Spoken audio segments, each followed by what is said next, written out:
장 21절에서 23절까지 보도록 합시다. 21절에서 23절까지 보도록 합니다. 같이 하도록 합니다. 나의 동역자 디모데와 나의 친척 누기오와 야손과 소시바더가 너희에게 문안하느니라. 이 편지를 기록하는 나 더디오도 주 안에서 너희에게 문안하노라.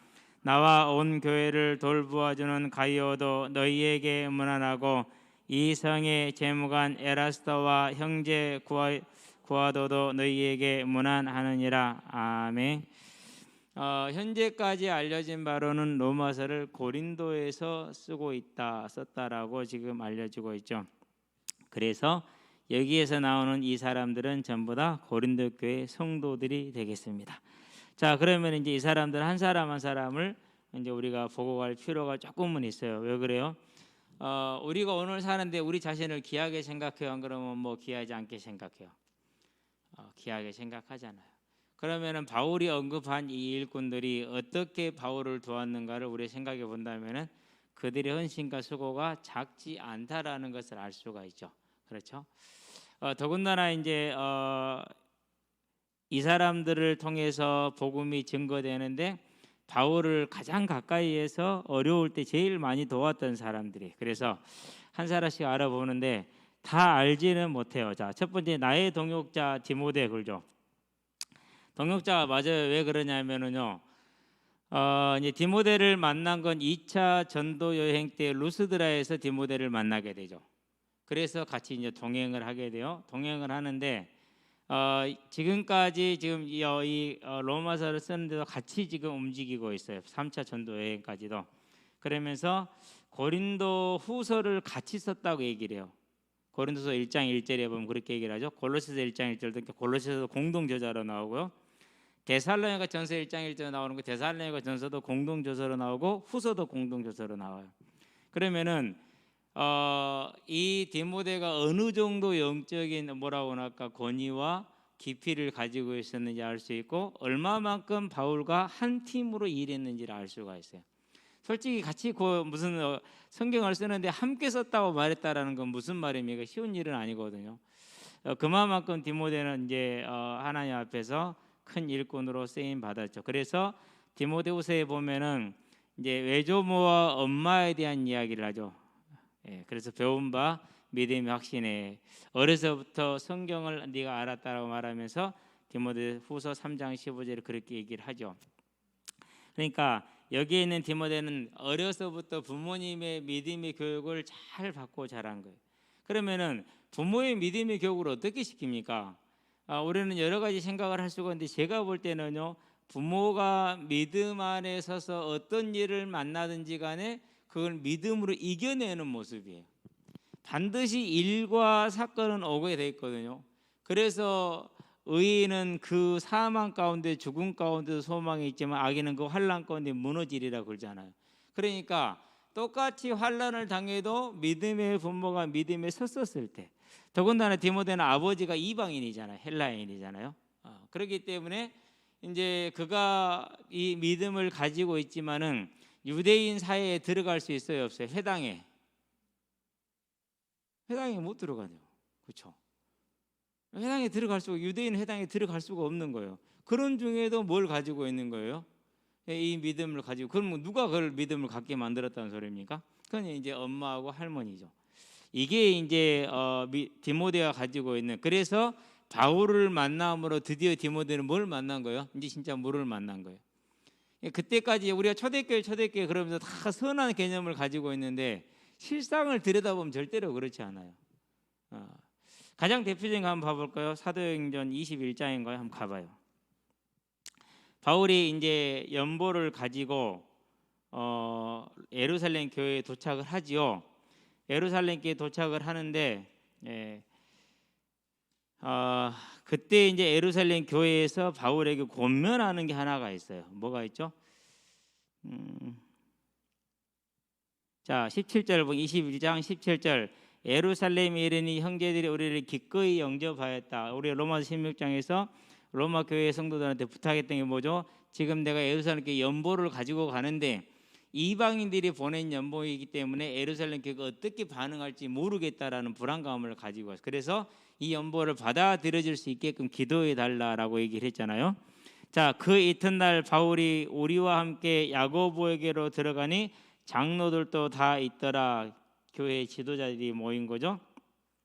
바울이 문안하고 하나님이 자기의 사역으로 말미암아 이방 가운데서 하신 일을 낱낱이 말하니 그들이 듣고 하나님께 영광을 돌리고 바울에 더러 이르되 형제여 그대도 보는 바에 유대인 중에 믿는 자 수만 명이 있으니 다 율법에 열정을 가진 자라. 네가 이방에 있는 모든 유대인을 가르치되 모세를 배반하고 아들들에게 할례를 행하지 말고 또 관습을 지키지 말라 한 다음을 그들이 들었도다. 이렇게 얘기를 했어요. 바울이 말하는 실제 내용은 뭐였어요? 이제 이 할례가 지칭을 하고 모세 율법들이 지칭하는 누가 오셨다라는 거죠. 예수가 와서 이제 그 예수를 믿으라고 말한 것이죠. 그렇지 그걸 지키지 마라 한 것은 아니었단 말이에요.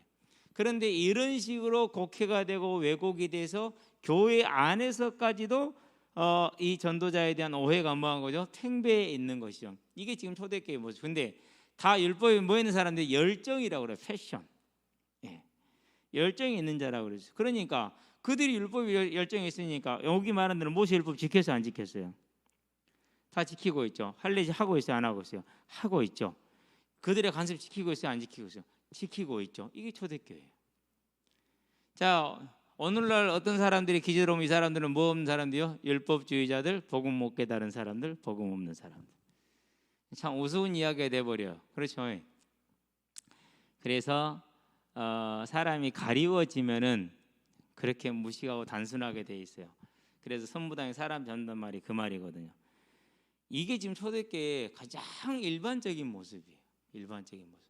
그래서 베드로가 어떻게 했습니까? 갈라디아서에 보니까 내가 개발을 책망할 일이 있기로 사람들 앞에서 책망했다고 그랬어요. 왜 사람들 앞에서 했을까요? 한번 가만히 생각을 해봐요. 자, 만약에 이제 민중이가 뭐 실수를 했어. 그럼 조용히 제가 민중이 또 야, 민중 앞으로는 그러면 안 돼. 이렇게 하는 게 맞아. 그러면 아 그래요? 넘어가면 되는 거예요. 그러면 그게 가장 일반적인 모습이요. 그런데 민중이를 앞에 세워놓고 내가 책망을 했어요. 왜 그렇습니까?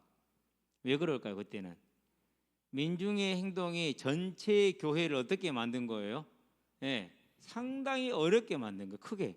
그래서 민중이를 공개적으로 책망함으로 인해서 다른 교회 성도들에게 그게 틀렸음을 말해주는 것이죠. 그러니까 개바의 행동이 교회에 뭘 준 거죠 지금? 이방 교회에 큰 악영향을 전체적으로 준 거예요. 그래서 공개적으로 베드로를 책망했어요. 그럼 베드로가 누굽니까? 초대교회의 중심 인물 아닙니까? 또 그래서 카톨릭에서는 베드로를 초대교황으로 세우잖아요. 그런 베드로를 공개적으로 책망했다는 얘기는 무슨 말이에요 지금? 이 초대교회의 분위기가 어떠한지를 알 수 있죠.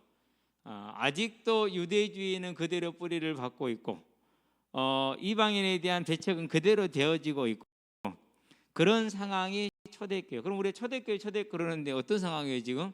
참말로 복잡한 상황. 자, 사도행전 6장을 가봐요. 헬라파 유대인들이 매일의 구제에서 빠짐으로 이제 이거 이 에서자 하나를 안 넣어놨을 거야 아마. 그래가지고 조금 이제 헷갈리게 해져 있는데요. 자, 헬라파 유대인들이 자기의 가부들이 매일의 구제에 빠짐으로 이렇게 돼 있어요. 구제에 빠짐으로 이렇게 매일 그 뭐라고 하냐 이렇게 항상 구제하는 일에만 이제 빠져들었다 이렇게 이제 해석을 하는 그런 해석하는 분들도 봤어요. 근데 그게 아니고 매일매일 과부들과 고아들을 뭐 하는 거예요? 초대교회 가장 큰 일이 뭐예요? 사도행전 4장 5장에 보니까 성도들이 헌금하는 목적이 뭐였죠?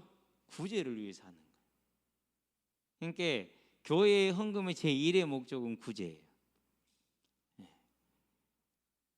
그런데 그 구제에서 누구를 배척을 한 거예요? 지금 상황이 어떠냐면 예루살렘 교회에는 예수를 믿기 위해서 많은 타 지역에서 이렇게 이방 지역에서까지 예루살렘으로 모이는 그 사람들이 한 2만 명이 돼요. 그렇기 때문에 그렇게 온 사람들 중에서 과부들이나 고아들은 뭐가 없어요? 먹고 살 게 없으니까 교회가 그걸 구제를 했단 말이에요. 매일매일. 근데 그 구제 누구는 뺀 거예요? 디모데 엄마는 빠졌어. 왜 빠졌어요? 그건 헬라파 유대인이잖아. 즉 헬라인 이방인하고 결혼한 과부야. 그러니까 안 주는 거야. 아니 우리 앞에 있으면 그 사람이 이슬람이라도 도움이 먹을 게 필요하면 먹을 걸 주고 입을 게 필요하면 입을 걸 주는 것이 하나님의 명령이에요. 그런데 교회 안에서조차 뭐 하고 있는 거예요 지금? 이 차별을 하고 있는 이게 초대교회예요. 그래서 뭐 이렇게 사람들이 잘 모르면 초대교회라면 완전한 교회 택도 없는 소리죠. 자 그런 상황 속에서 디모데가 어깨를 펼 수 있어요 없어요? 그렇죠. 루스드라는 이방 지역의 회당에 들어가야 못 들어가요? 못 들어가는 거예요. 그러니 누구를 만난 거예요? 그러다가 그래서 바울을 만나서 인제 뭘 만난 거예요. 그러니까 그가 뭐 할까지요? 죽기까지 따라다니면서 함께 일할 수밖에 없는 이유가 거기에 있는 것이죠. 베드로도 수용을 못하고 아무도 수용을 못하고 바울만 가능한 인물이었던 것이죠. 그것이. 자 어쨌든지 간에 이렇게 디모데가 중요한 역할을 했다라는 거. 초대교회 분위기가 그러한 분위기에 있었다라는 거. 그렇게 보면 이제 우리가 이제 오늘날 교회를 바라볼 적에 오늘날 교회가 뭐 이렇듯 할 게 이야기 있어요 없어요? 없는 거예요. 뭐 하면 돼요? 내가 섬기면 되는 거죠. 자 누교입니다. 로마식 이름으로 보는 견해에서 여러 사람이라면 누가라고 하는 사람도 있어요. 근데 누가는 의사예요.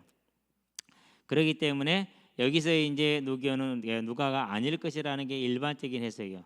근데 뭐 크게 이렇게 우리가 알 필요는 없는 것인데 이런 사람이 있었다라는 거. 그래서 구레네인 누교를 알려준 자라고 이렇게 대부분 알고 있는데 뭐 그냥 넘어가도록 할게. 넘어가도 되니까. 그다음에 야손이죠. 사도행전 17장에 나오죠. 이제 그래서 야손이 잡혀가서 잡혀간 바울이 뭘 내죠? 이제 보석금을 내죠. 그렇죠? 적지는 않았겠죠. 그게 이제 그래서 사도행전 10장에 데살로니가 교회의 일꾼 야손을 말하는 거고요. 그런 다음에 소시바더가 나옵니다. 이 사람에 대해서는 이제 사도행전 20장에 보면은 함께 지금 이제 예루살렘으로 여행하는 중에서 소바더라는 사람이 나와요. 그 사람일 것이다라고 생각을 해요. 참 이렇게 많은 사람들이 함께 하고 있죠. 22절 볼까요? 이 편지를 기록하는 나 더디어도 주 안에서 너희에게 문안하노라. 그러니까 바울은 말해주고 받아 쓴 사람은 누구예요? 더디어예요. 일반적으로 그렇게 다 쓰고 난 다음에 바울이 나중에 뭐 말하냐? 사인을 하는데 문안 인사를 하는 걸로 사인을 해요. 문안 인사를 하는 거. 그래서 고린도서 16장 21절에 나 바울이 친필로 너희를 문안하노니 그래요. 그러니까 고린도전서는 다른 사람이 대서했어요. 누가 한지는 몰라요. 근데 마지막에 이제 끝맺는 말만 누가 쓰는 거예요? 바울이 직접 쓰는 거예요. 갈라디아 6장 11절도 마찬가지예요. 갈라디아서 마지막 장이죠. 고린도서 4장 마지막 장에서 18절에 마찬가지예요. 데살로니가후서 3장에서도 마찬가지예요. 나 바울이 이렇게 얘기를 해요. 그러니까 바울은 주로 이렇게 마지막에 거의 대부분 대서를 시키고 자기는 마지막에 이렇게 문안 인사를 하는 것인데 바울의 서신설 중에서 대필자가 나오는 것은 여기가 유일해요. 로마서가 유일해요. 더디오가. 그러면 이 더디오라는 뜻은 뭐냐? 셋째라는 뜻이에요. 셋째. 그게 무슨 말이죠? 아이들을 많이 낳으니까 그냥 첫째, 둘째, 셋째 이렇게 불러. 그런 이제 사람을 하나님에게 의미 있게 쓰시죠. 그러니까 세상은 어떻게 보든지 간에 하나님이 보시는 건 다르다라는 거죠. 얼마나 저와 여러분들이 하나님께 귀한 사람들이면 그렇죠. 아름다운 인생을 기뻐하시기 바랍니다. 그래서 대서자를 밝힌 것은 로마서가 유일하다. 그렇다는 얘기는 바울의 사역의 여러 가지 중에서 특별히 더디오가 차지하는 위치가 뭐죠? 실은 로마서가 오늘날 차지하는 위치는 기독교 교리서라고 그러잖아요. 그렇다는 얘기는 더디오라는 인물이 바울에게 있어도 대단히 무슨 인물이에요? 폭이 넓고 깊게 함께할 수 있었던 인물이에요. 솔직히 표현을 하나하나에 제가 로마서를 이렇게 강의를 생각했던 이유가요. 저도 읽으면서 해석이 안 되는 부분들이 많았어요. 어려운 부분들이. 한 3년 전에야 겨우 이제 그런 것들이 거의 다 해소가 되더라고요. 그런데 그것을 착오 없이 아름다운 문장으로 가장 적절한 문장으로 받아쓸 수 있었다. 얼마나 영적인 깊이가 있었는지, 또 바울과 얼마나 호흡이 잘 맞았는지를 알 수가 있죠. 너희에게 무난하노라. 당대하죠. 좀 상당히 당당하죠. 그렇죠. 이게 이제 바울 사역의 특징이에요. 정말 하나님께 큰 일꾼으로 쓰임 받은데 그 주변 일꾼들이 참 당당해요. 자기 위치를 분명하게 차지하고 있어요. 뭐 하지 않았다라는 거예요? 교주가 되지 않았다라는 소리예요. 교주가 되지 않았다라는. 그래서 많은 사람들이 이제 바울이 예루살렘을 향해 때 얼마나 적극적으로 말립니까? 교주는 그렇게 못 말려요. 왜요? 교주 곧 하나님이거든요. 못 말리게 돼 있어요. 근데 바울은 그렇지 않았다는 것을 보여주고 있어요. 나 더디어도 너희를 무난하노라. 자기 나라고 표현했잖아요. 얼마나 당당하게 말해요. 그 말은 뭐예요? 나도 이 편지에 함께했다라는, 이 내용에 함께했던 하나님 일꾼이라는 것이죠. 자, 23절 봅니다. 나와 온 교회를 돌보아주는 가이오도 너희에게 무난하고 이성의 재무관 에라스도와 형제 고아도도 너희에게 무난하느니라 그랬습니다. 자, 온 교회를 돌보아주는 식주인 가이오 이렇게 얘기하죠. 그럼 이 가이오는 성경에서 총 4명이 나와요. 사도행전 19장 에베소에서 가이오가 나오고요. 마게도니아인 가이오가 나와요. 그러면서 20장에 보니까 또 더베사랑 가이오가 나오고 요한 3서에 보니까 또 가이오가 나와요. 그런데 이 가이오는 다 다른 가이오예요. 여기에서 가이오는 누구로 보냐? 사도행전 18장 7절에 디도유스도와 동일한 인물로 봐요. 그럼 사도행전 18장은 이 디도유스는 뭡니까? 하나님을 경외하는 디도유스라 하는 사람의 집에 들어가니 그 집은 해당 옆이라 그랬어요. 그래서 이 고린도에서 디도유스도의 집에서 뭐 한 거예요? 바울이 머무른 거예요. 그러면 오늘날 아파트 같은 정도는 힘들겠죠. 오늘날 아파트 정도에도 한 70평은 넘어야 좀 편안하게 살지. 안 그러면은 힘들어요. 50평도 가보니까 운동장 같아. 20살 땐가 21살 땐가 친구랑 시내를 놀러 다니다가 모델하우스가 있더라고. 야, 한번 들어가 보자. 근데 50평짜리야. 들어가 봤는데 집이 진짜 운동장 같아. 진짜 운동장 같아. 그때는 이제 제가 이렇게 이제 시골 살다 왔기 때문에 좁은 서울만 봐서 이제 서울에 적응이 아직 안 된 상태인데도 그렇게 넓어 보이더라고. 그러는데 이제 이때 당시에 이제 디도유스라는 사람 집에 바울이 유했으면 바울 혼자예요? 안 그러면 항상 함께 다녔어요. 항상 함께 다니잖아요. 그렇죠. 혼자가 아니란 말이죠. 그러니까 집이 얼마나 이제 이 가이오라는 사람이 큰 이렇게 물질을 가지고 하나님께 충성된 사람이었는가를 볼 수가 있죠. 그래서 이 사람이 이제 고린도에서 바울에게 세례를 받았던 사람을 추정을 하는데 그러면서 고린도 1장 14절에 나오죠. 디도유스도 외에는 세례를 주지 않았다라고. 이 유스도가 이제 그 인물일 것이다라고 추정을 하죠. 그래서 이 집에 유하고 있으면서 이 로마서를 썼을 것이라는 뒷받침을 해주는 가장 큰 내적인 증거 중에 하나가 됩니다. 재무관이다 이렇게 나옵니다. 고위 관리다라고 보면은 돼요. 상당히 높은 관리이다. 원래 이제 이 재무관이라는 말은 극장 지배인 또는 관리관이나 이런 뜻으로서 쓰임을 받고 있기 때문에 그 고린도 지역에 상당히 좀 지위가 높은 관리라고 생각을 하시면 되고요. 형제 고아도, 예수 믿는 고아도이지 어떤 뭐 다른 뭐 가이사하고 형제다 이런 뜻은 아닌데 가이오하고 그런 뜻은 아니고 예수를 믿는 형제라는 그런 뜻이에요. 자, 앞에서 이제 더디오는 셋째라는 뜻이었지만은 가이오는 넷째라는 뜻이에요. 형제일 수 있을 수 있긴 한데 모르겠어요. 그것은 로마식 이름이 그래요. 이 넷째라는 이름을 가지고 있어요. 그냥 하나 알고 넘어가시면 되겠습니다. 그리스도 안에 있는 형제이다라고 하겠는데, 자 이렇게 보니까 사람들의 모양들이 참 다양하죠. 고린도 교회가 참 다양한 사람들로 구성이 되어져 있는 초대교회 그런 모습을 지금 보여주고 있습니다. 자, 그대로 넘어가겠습니다. 자, 25절 보니까 나의 복음과 예수 그리스도를 전파하면 영세 전부터 감춰졌다. 그런데 24절이 없죠. 23에서 25로 바로 가잖아요. 대다수의 사본에는 24절이 없어요. 근데 일부 사전에 24절이 있는데 리빙 바이블하고 킹 제임스 버전이에요. 근데 두 개 다 제가 가지고 있는 성경이거든요. 그래서 확인을 해봤더니는 있어요. 우리 주 예수 그리스도의 은혜가 너희 모두에게 있을지어다. 아멘. 이렇게 이 두 영역본은 그걸 넣어놨어요. 그러는데 이게 있는 사본은 배자 사본이라는 것하고 보혈내라는 사본이 몇 개밖에 없고 나머지 대다수 사본이 이 구절이 없어요. 그러면은 없다고 보는 것이 낫죠. 없다고 보는 것이. 그리고 25절 갑니다. 나의 복음과 예수 그리스도를 전파함은 그랬어요. 자, 여기에서 나의 복음과 예수 그리스도를 전파함은 중원법적인 어법이에요. 따로 뭐가 있는 것이 아니고, 따로 뭐가 있는 게 아니고 중원법적인 것이죠. 그러면서 나의 복음이라는 것은 사복음서 말고 바울이 이제까지 해왔던 전해왔던 복음. 그러면은 이제까지 전해왔던 복음의 가장 모델적인 케이스가 어디라고 그랬죠? 사도행전 13장 가장 잘 나와 있어요. 가장 길게 나와 있고. 사도행전 전체를 볼 때 바울이 이제 등장을 한 이후에 가장 자세하게 바울의 복음이 나온 것은 사도행전 13장. 그리고 이방인령에서 제일 자세하게 나온 것은 사도행전 17장. 더베에서 대부분 어디입니까? 그 아덴에서 나오는 그 내용이죠.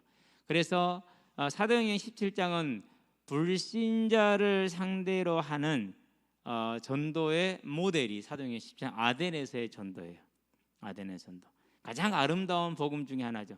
그래서 저도 요즘 현장에서 복음을 전할 때 사도행전 17장에 바울이 아덴에서 했던 전도의 내용을 가지고 복음을 전해요. 아주 간략하고 명쾌하게 전할 수 있어서 되게 좋아요. 하나님이 그렇게 하셨어요. 하나님은 실수하지 않는 분이고 연약하지 않는 분이죠. 그렇죠? 그래서 이제 여기서 나의 복음은 이제 이렇게 우리가 보면 된다라는 사실. 그래서 이제까지 진술했던 로마서의 1장부터 11장까지의 로마 기독교 교리를, 그리고 12장부터 15장까지 기독교 윤리를 나의 복음 또 예수 그리스도 이렇게 얘기하고 있다라는 것 중에 한 축을 하고, 또 한 축은 뭡니까? 이제 로마서에서 나오지 않은 복음의 내용이 하나 있죠. 뭐가 있죠? 우리가 부활할 것이라는 부분은 많이 강조가 안 돼 있죠. 그래서 이제 그 부분까지 더해서 나의 복음 예수 그리스도. 자, 그 부분은 예수 그리스도로 이제 메워놓은 거예요. 자, 예수가 그리스도라는 말은 뭐라고 그랬어요? 그분이 뭐 했다? 부활했다라는 말. 그래서 사도행전 전체는 뭐만 전하고 있어요? 예수의 부활 소식만 전하고 있어요. 심지어는 바울이 전했던 그 아덴에서의 전도까지도 뭘 증거하죠? 믿을 만한 증거, 그를 죽은 자 가운데서 다시 살리심으로 믿을 만한 증거를 주셨느니라라고 부활로 뭐죠? 전도를 마무리를 짓고 있고, 마지막에 이제 마침 방점을 찍고 있는 것을 우리가 볼 수 있어요. 그래서 예수 그리스도라는 그 이 말에는 뭐가 들어있다라는 거요? 부활이 있다라는 게 핵심이라는 것을 기억하면 됩니다. 그러면서 영세 전부터 감추어졌다 이렇게 얘기를 했어요.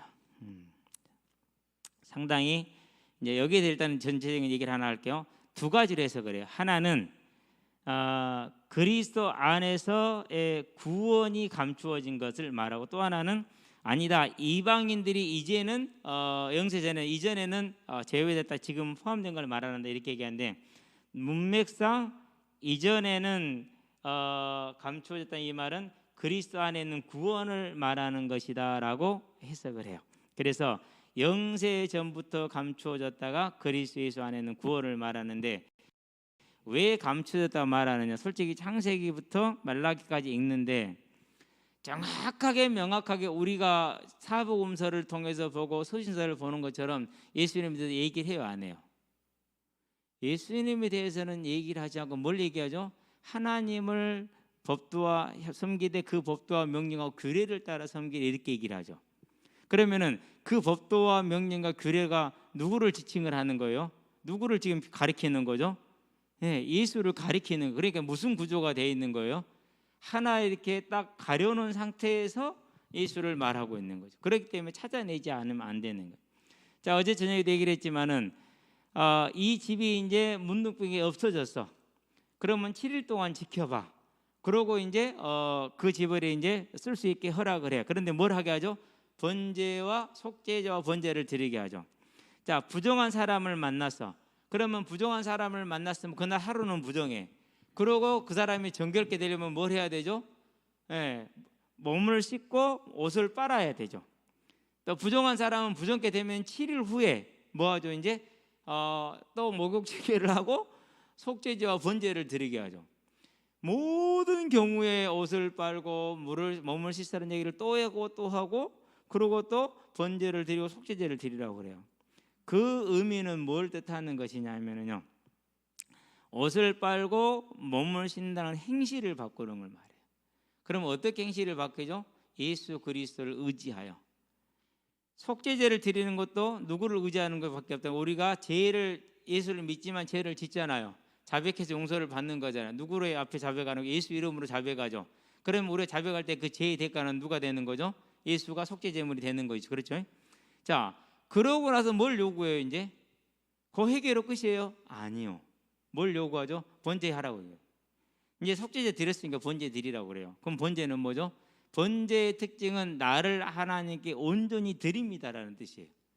그건 뭘 말하죠? 삶의 변화를 말하는. 그래서 회개는 고쳐서 버리고 돌아온다라는 뜻이에요. 이전에 뭘 버리는 거죠? 악한 습성을 버리는 걸 말하는 거예요. 그런 부분에 있어서 이 회개와 사죄에 대한 부분이 많이 어떻게 되어 있다? 반토막짜리로 많이 지금 알려지고 있죠. 그래서 예수 이름으로 사죄의 확신을 갖는다 라고만 가르치면 안 돼요. 예수 이름으로 속죄제를 드릴 수 있으나 번제는 누가 드려야 돼요? 번제는 내가 드려야 돼요. 속죄제도 예수님 해주고 번제도 예수님 해주는 그 번제의 모습, 내 변화해야 된 삶의 모습을 누가 해야 되는 거? 그렇죠. 그래서 마태복음 25장에 양과 염소를 나누는 이유가 거기에 있어요. 다 어디에 있는 사람들이에요? 한 울타리에 있었어요. 한 교회에 있었어요. 그걸 나누는 거죠 이제. 그래서 항상 제 친구가 그래요. 범수란 녀석이. 우리 여기 5년 전에 왔을 때도 구원 못 받은 사람 많아. 너 조용히 안 해? 뭐 그 친구는 항상 뭐 이제 이렇게 뭐 그런 것이 많이 있기는 신비적인 것이, 기도나 해라 이 자식아 그러는데요. 저와 여러분들은요 언제나 긴장해서 깨어서 완전하라는 말이 아니에요. 뭐 하라는 거예요? 중심을 보자라는 것이죠. 어쨌든 저와 여러분들 그렇게 알아들으시게 되기를 바랍니다. 그래서 어디까지 했죠? 예수에 대한 얘기를 했죠. 그러니까 그런 식으로 뭐 해져 있는 거예요?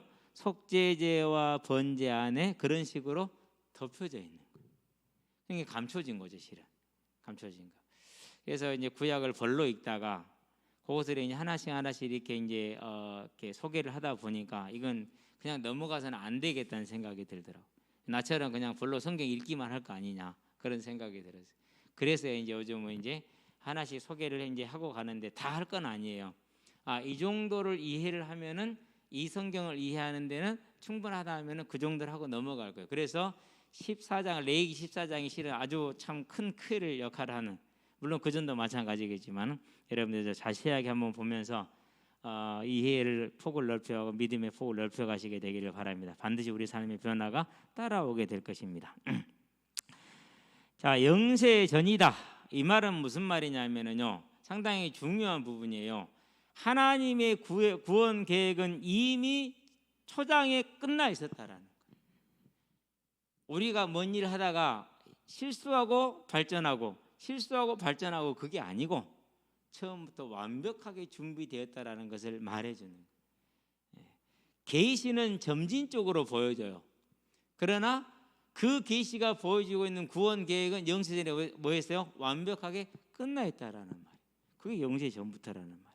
그래서 영세 전부터 감추어졌다, 이미 완결되어 있는 계획을 이제 나타났다라는 것은 서서히 보이다가 이제 완전하게 보여주었다라는 것을 말하는 것이 되겠죠.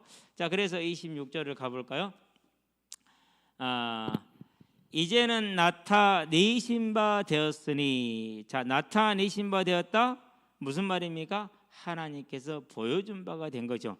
베일에 가리웠던 것이 베일을 벗김으로 나타나서 알게 되었다, 또는 그늘에 있던 것이 밝은 햇빛에 의해 드러났다라는 그런 뜻이에요. 이제는 이전처럼 이렇게 번제에 가려져 있고 속죄제에 가려져 있는 것이 아니라 확실하게 딱 이제 예수가 그리스도란 이 한마디로 이렇게 이제 정리가 됐다라는 것을 말하는 것이죠. 영원하신 하나님의 명을 따라 이렇게 얘기를 하고 있죠. 선지자들의 글로. 자, 그러니까 하나님이 나타내신 바 되었는데 영원하신 하나님의 명령을 따라서 이사야서 34장 16절 뭐라고 말하죠? 모든 성경은 하나님의 영으로 의해서 기록된 것이다 라는 것이죠. 그래서 이 로마서 16장 26절도 구약 성경이 사람이 기록한 게 아니라 누가 기록한 것이다 라는 걸 말하죠. 하나님이 기록했음을 보여주는 거죠. 명을 따라서 선지자들의 글로 이렇게 얘기를 했어요. 여기서 선지자들의 글이라는 걸로 측정을 했기 때문에 구약 성경을 지금 말하는 거예요. 신약에서도 예언가들이 있었어요, 없어서? 고린도전서에 보니까 예언하는 사람들은 순서를 따라하되 신약 시대 예언가들은 있었어요. 근데 그 예언가들이 성경을 남겼어요, 안 남겼어요? 안 남겼어요. 그렇기 때문에 여기서 선지자의 글은 신약을 말하는 것, 신약에서 활동을 말하는 것이 구약에서 모든 성경을 말하는 것이죠. 그렇게 우리가 이해를 하면 됩니다. 자, 글로 말미암아 모든 민족이 믿어 순종하게 하시려고. 자, 누구의 특징이에요? 사도 바울만의 특징 중에 하나죠. 모든 민족이. 모든 민족이. 물론 베드로도 그래요. 전에는 너희가 백성이 아니 이제는 백성이, 전에는 너희가 긍휼했지만 이제는 긍휼을 얻었다. 베드로전서 2장 10절에 그렇게 얘기를 하지요. 그렇게 얘기를 하긴 하지만은 이렇게 정확하게 하나님의 뜻을, 아브라함을 부를 때부터 하나님의 뜻을 보는 사람은 바울이에요. 저와 여러분들이 로마서를 하나씩 이렇게 해나가는 이유가 왜 그렇다고요? 우리가 성경을 아는 만큼 하나님과 가까워지고 하나님을 아는 사람이 되고, 그건 저와 여러분의 뭐가 결정이 되는 거야? 사역의 범위, 즉 우리 인생의 결정이 될 수 있어요. 하나님께서 괜히 알려주시진 않겠죠. 여러분들에게 특별한 뭐가 있어서요? 계획이 있어서 알려주시고 있겠죠. 그래서 여러분들은요, 이제 이거 끝나고 다시 한번 더 할 건데, 그때는 이제 교회 이제 자료방에다가 로마서 이제 각 장을 다 올릴 거예요. 수정이 어느 정도 끝났기 때문에 올려놓을 거니까 여러분들이 이제 같이 보면서 하면 훨씬 더 쉬울 것이다라고, 또 질문할 것도 많이 있을 것이라 생각을 해요. 지금 그냥 듣는 것만 해도 어려울 겁니다. 자, 모든 민족에 믿어 순종하게 하시려고 알게 하신 바 그 신비의 계시를 따라 된 것이니 그랬어요. 자, 신비의 계시를 따라 된 것이니 그 말은 무슨 말입니까? 이제 하나님께서 보여주고 알려주지 않으면 아무도 뭐 할 수 있어요? 알 수 없다라는 걸 말하는 것이죠. 그래서 베드로가 말하자 뭐랍니까? 성경은 뭐 하지 말라고요? 사사로이 풀지 마라. 못 푸는 것은 뭐해라? 그대로 놔둬라 그랬어요. 그대로 놔둬라. 상당히 중요한 부분이죠. 그렇다는 얘기는 이제 성경을 볼 때 가장 여러분이 앞으로 일생을 살아갈 때 성경에 가장 주의할 게 한 가지 있어요. 읽을 때 성경은 어떤 구절 하나를 가지고 구절을 연결해서 뭔가 뼈대를 만들었다. 그럼 일단은 의심을 하세요. 단장치가 돼서 얼마든지 다른 내용을 만들어내요. 반드시 뭐 해야 돼요? 이 구절이 어떠한 지역을 향해서 어떠한 말 중에 나왔는가를 봐야 돼, 안 봐야 돼요? 봐야 돼요. 그렇지 않으면은요, 큰 오해를 가져올 수가 있고 잘못된 걸 가져왔어요. 특별히 이번에 지금 오늘 지적했던 사제의 확신, 뭐가 빠진 사제의 확신이에요? 번제가 빠진 사제예요. 이건 상당히 중요한 거예요. 그런 식으로 뭐가 되는 거예요? 예, 이제 이렇게 단장치를 해서 자기들만의 교리를 만들어내 버려요. 그러면 전혀 엉뚱한, 성경을 가지고 있는데 전혀 엉뚱한 믿음을 만들어져요. 그래서 뭐 하라는 거죠? 반드시 어떤 구절이든지 간에 그 전후 문맥상에 가지고 있는 한정시키는 내용이 있어요. 전후 문맥을 통해서 이 이상은 안 되라고 딱 한정이 돼 있어요. 가장 일반적인 것이 하나 고린도전서 3장 16절, 우리는 너무너무 좋은 걸로 받아들이잖아요. 그런데 고린도서 3장은 뭐예요? 누구가 지금 왜 그렇게 싸우고 있느냐라는 책망하는 중에 하나님이 너희 안에 계시는데 너희 왜 그렇게 서로 싸우느냐? 그 말은 무슨 말입니까? 하나님을 무시하고 있다라는 얘기죠. 그러니까 성령의 내주를 강조한 거야, 그러나 싸우지 말라는 걸 강조한 거예요. 그런 거예요. 이렇게 우리가 성경이 뭐 할 수 있다라는 거예요? 전혀 엉뚱한 걸로 쓰임 받을 수 있어요. 물론 크게 뭐 벗어나지는 않았다고 보기는 해요. 어쨌든 여러분 항상 그걸 기억을 하고 있어야 돼요. 그래서 이 신비의 계시를 따라 된 것이다라는 부분에 대해서 저와 여러분들은 성경은 성경으로서만 풀고 못 푸는 것은 모른다라고 남겨놔야 돼요. 그 중에 이제 고린도전서에 보면은 이제 죽은 자를 향해서 너희가 왜 세례를 베푸느냐라고 얘기를 하죠. 근데 거기에 대해서는 아직까지 명쾌한 해석을 못해요. 단지 그때 당시의 풍습이었다라고 얘기를 해요. 왜? 다른 어느 곳에도 얘기 안 나오기 때문에 당시의 풍습이었다. 그런 풍습이 있었다라는. 이게 고린도 사람들이 그런 풍습을 가지고 있었어요. 그러면 너희들이 그걸 하는 것은 부활을 믿기 때문에 하는 거 아니냐? 그러니까 죽은 자로서 세례를 주는 거 아니냐? 죽은 자도 부활에 무할수를 참여할 수 있도록. 죽기 전에는 뭘 안 했으니까 예수를 세례를 못 받았으니까. 그런 이제 것이 고린도 교회에 있었다라는 것이죠. 거기에 대해서는 사도 바울이 무슨 괄괄했다 안 했다? 안 했다. 왜 안 했다는 거죠? 그거 외에도 너무나 문제가 많아서 터치를 못했을 수 있어요. 안 그러면 하나님 굳이 안 해도 된다고 하셨기 때문에 안 하셨을 수도 있죠. 자, 그런 다음에 이 복음으로 너희를 능히 견고하게 하실 그랬어요. 이게 이제 복음으로 너희를 능히 견고하게 하실 것이다. 이게 로마서를 쓴 로마서 1장에서 밝힌 이유. 내가 너희에게 신령한 은사를 나누지 않았는데 그것이 뭐라고요? 복음을 말해라 함이라. 그 복음은 너희를 능하게 서게 할 것이다. 그래서 내가 신령 은사를 나눠준다 한다.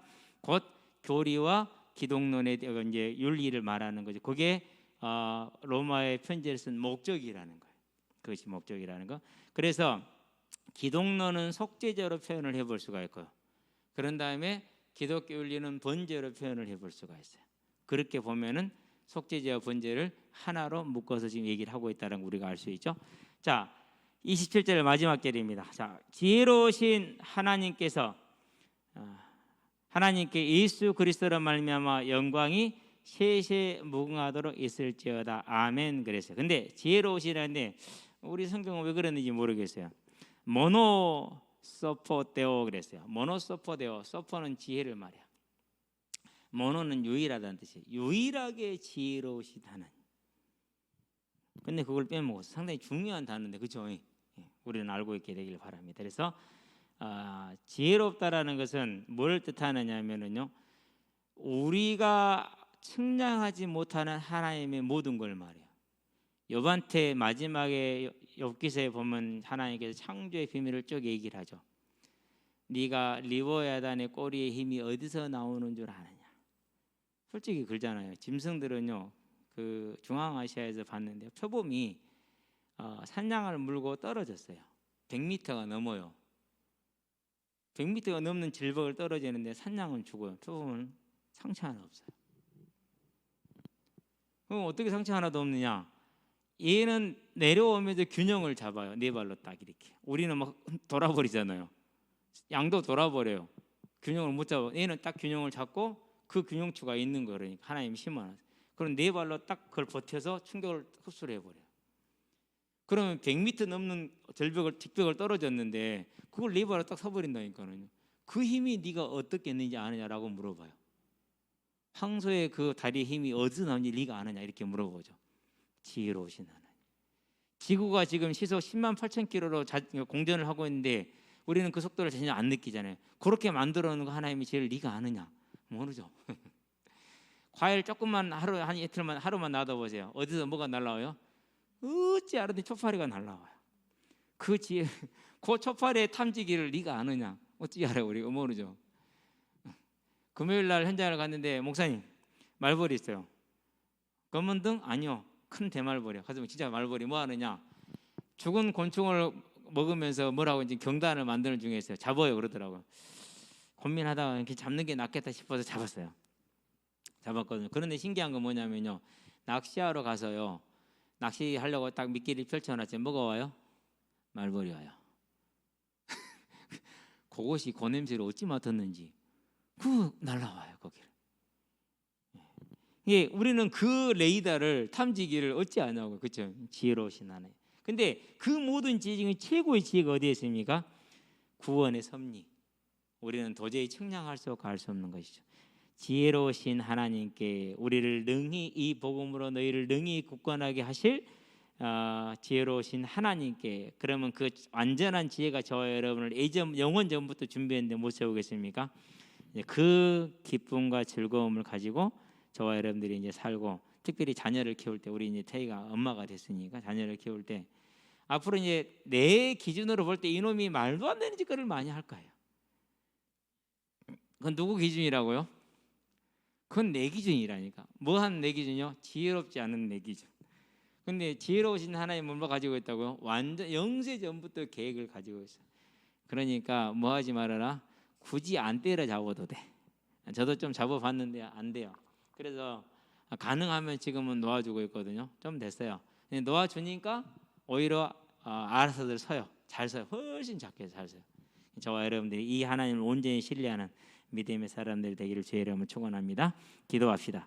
살아계신 아버지 하나님, 먼 여정이지만은 로마서를 이렇게 한 번쯤 보며 하나하나 이해할 수 있도록 짚어주신 것을 감사를 드립니다.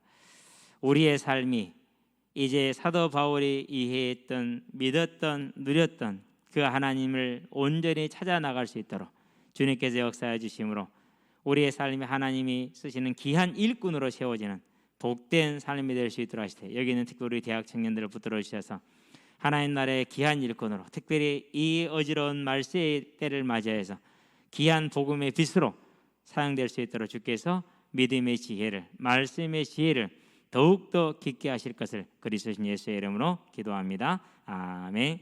이제는 우리 주 예수 그리스도의 십자가 대속의 은혜와 독생자 예수를 죄인을 위해 아끼지 않고 내어주신 하나님 아버지의 무한하신 사랑과 지금도 죄인을 생명과 의와 영화의 길로 인도하시는 성령의 내주 교통 역사하심이 오직 사도 바울과 같이 하나님을 깊이 이해함으로 큰 하나님의 역사에 일생이 쓰임받게 될 우리 대학 청년들 머리머리 위에 나아갈 복음의 진로 위에 지금으로부터 영원토록 함께 계실지어다. 아멘.